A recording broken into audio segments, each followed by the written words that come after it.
Question number 41 এ বলা হয়েছে, একটি সারিতে কিছু বালক উত্তর দিকে মুখ করে বসে আছে। আচ্ছা, তাহলে ১ম এ আমি সেই বালকদের জন্য বসার জায়গাটা তৈরি করে নেই। তো উত্তর দিক, তার মানে দেখো আমরা যখন ডিরেকশন ড্র করি কি হয়? এটাকে আমরা নর্থ ধরি, এটাকে সাউথ ধরি, তাই তো? কিন্তু তারা কোন দিকে মুখ করে বসে থাকবে? নর্থ এর দিকে। তো আমি কিভাবে তাদেরকে বসার জায়গা দেব?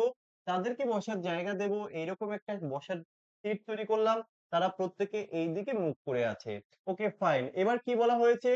এ বাদিক থেকে যদি ১৬ তম হয়, তাহলে এটা হচ্ছে আমাদের লেফট সাইড, এটা হচ্ছে আমাদের রাইট সাইড। এবার এ বাদিক থেকে, যদি আমরা বাদিক থেকে কাউন্ট করি, ধরো এইরকম একটা জায়গাতে রয়েছে, কে রয়েছে? না, এ রয়েছে।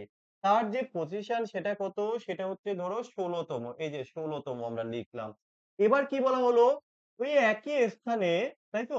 ১৬ তম স্থানে এবং সি ডান দিক থেকে ১৬ তম স্থানে রয়েছে। এবার যদি আমি সি কে কাউন্ট করি ডান দিক থেকে, তো আমরা এই ডান দিক থেকে ধরো এরকম একটা জায়গায় ধরলাম। এখানটায় কে, এখানটায় এখানে ধরো সি। এর জায়গাটাও কিন্তু ১৬ তম। দুজনেরই ১৬ তম। ওকে, ফাইন। এরপরে কি বলা হয়েছে? বি এর ডান দিক থেকে ৪র্থ স্থানে রয়েছে। তাহলে বি কোথায় রয়েছে? এ এর ডান দিক থেকে। এ এর ডান দিক থেকে ৪র্থ স্থানে। তাহলে ডান দিক থেকে কিন্তু। আমরা তাহলে কোন দিকে ড্র করব? দেখো, এখানে ৪র্থ বলেছে। ১, ২, ৩, ৪, তাই তো? এর ডান দিকে ৪র্থ। তাহলে ১, ২, ৩, ৪। এখানটায় রয়েছে, আমরা বি টাকে লিখলাম। জায়গাটা শর্ট, একটু ছোটর মধ্যে লিখলাম। ওকে, ফাইন। তাহলে এখানে ৪র্থ। এটা হচ্ছে ৪র্থ। তাহলে এরপরে কি বলা হলো? যে সি বাঁদিক থেকে ৫ম স্থানে রয়েছে। এই যে সি কোন দিক থেকে? বাঁদিক থেকে। কার? এর ডান দিক থেকে ৪র্থ স্থানে এবং সি এর বাঁদিক থেকে ৫ম। সি এর বাঁদিক থেকে ৫ম। তার মানে এখানে আরো ৪ জন রয়েছে। খুব ভালো করে বোঝো বিষয়টা।